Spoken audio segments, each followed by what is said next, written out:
दोस्तों, दिन भर में हम इतना कुछ बोलते हैं और सुनते हैं, बहुत कुछ पढ़ते हैं और समझते हैं। सुनना और समझना हमारी ज़िंदगी का बड़ा ही अहम हिस्सा है। अलग अलग लोगों की सुनने की क्षमता अलग अलग होती है। कोई बात को सिर्फ सुनता है तो कोई गहराई से सुनता समझता है। आज की कहानी इसी क्षमता पर आधारित है। यह कहानी आपको जीवन में अपने कार्य क्षेत्र में लीडर बनने में प्रोत्साहित करेगी। राजा महाराजाओं का दौर जब चल रहा था, तब किसी राजकुमारों को राज आसन पर बैठाने से पहले उसे उस लायक बनाना होता था।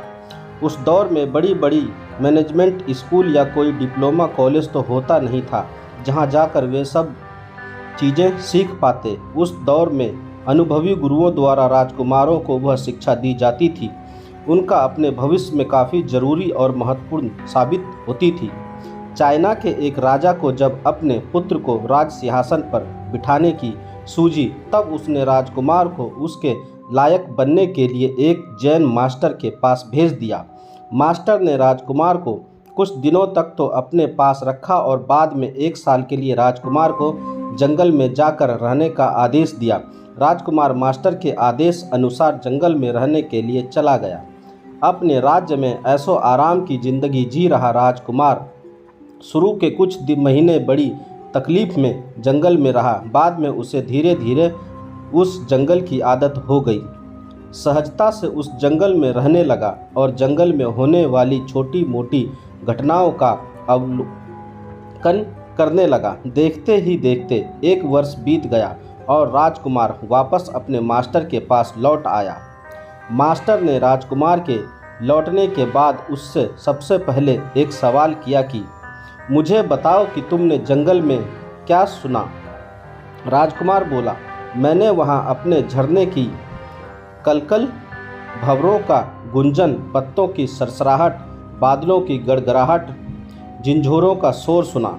राजकुमार इतने पर ही नहीं रुका और उसने हर उस आवाज़ के बारे में जैन मास्टर को बताया जिसे उसने जंगल में सुनी थी। जैन मास्टर ने राजकुमार से पूछा, और क्या क्या सुना तुमने? राजकुमार बोला, मास्टर, मैंने आपको उन सभी आवाज़ों के बारे में बता दिया जो मैंने सुनी थी। जैन मास्टर ने राजकुमार से पूछा, और क्या क्या सुना तुमने? राजकुमार बोला, मास्टर, मैंने आपको उन सभी आवाज़ों के बारे में बता दिया जो मैंने सुनी थी। मास्टर ने राजकुमार से कहा, ठीक है, तुम दोबारा उसी जंगल में जाओ और वहाँ से तभी वापस लौटकर आना जब तुम्हें पहले सुनी आवाज़ों के अलावा कुछ नई आवाज़ें सुनाई दे। पूरा 1 साल जंगल में बिताने के बाद राजकुमार यह सोच रहा था कि अब उसे अपने राज्य में वापस जाने के लिए मिलेगा, लेकिन मास्टर ने उसे फिर से वहीं जाने का आदेश दिया। बेमन से राजकुमार फिर से उसी जंगल में वापस लौट गया। कुछ दिनों तक राजकुमार को कोई भी नई आवाज़ नहीं सुनाई दे रही थी। वह जो भी आवाज़ सुनता था उसे लगता था यह आवाज़ तो वो कई बार सुन चुका है। फिर राजकुमार ज़्यादा ध्यान देकर और पूरी तरह संपन्न से अपने आसपास की हर आवाज़ पर गौर करने लगा। धीरे धीरे राजकुमार को ऐसी ऐसी आवाज़ें सुनाई देने लगी जो उसने पहले ज़िंदगी में कभी नहीं सुनी थी। कुछ दिनों तक उन सभी आवाज़ों का अभ्यास करने के बाद राजकुमार अपने मास्टर के पास लौट आया। राजकुमार इस बार बहुत प्रसन्न चेहरे के साथ अपने मास्टर को उन सभी आवाज़ों के बारे में बताने लगा जो उसने इस बार सुनी थी।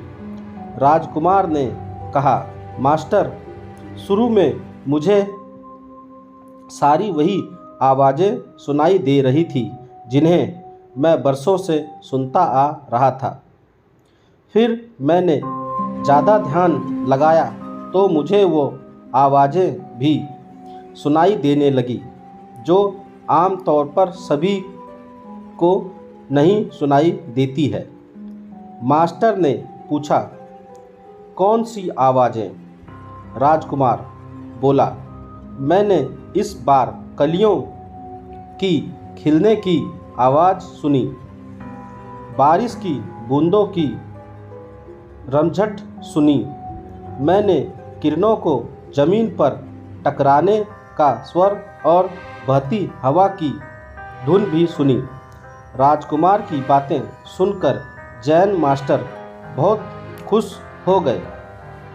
मास्टर ने कहा, अब तुम राजा बनने के लिए बिल्कुल तैयार हो, क्योंकि अब तुम उन आवाज़ों को भी सुन सकते हो जो अनसुनी है। हर राजा में यह गुण होना चाहिए कि प्रजा की वो कही और अनकही बातें और भावनाएं समझ ले, तभी वो सही फैसले ले सकता है, उनका विश्वास जीत सकता है और उन्हें सुखी रख सकता है। कहानी की सीख।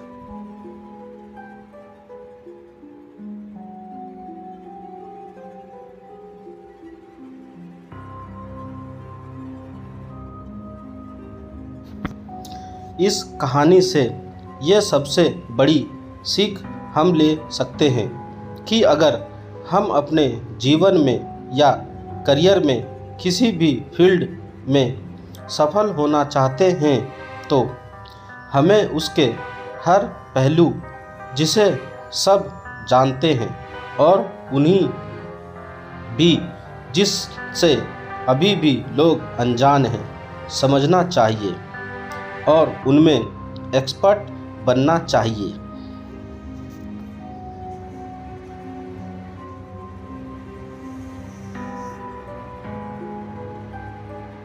दोस्तों, अगर आपको मेरा यह कहानी अच्छी लगती है तो मुझे कमेंट में बताएं और मेरे चैनल को सब्सक्राइब कर लें ताकि इसी तरह का आपको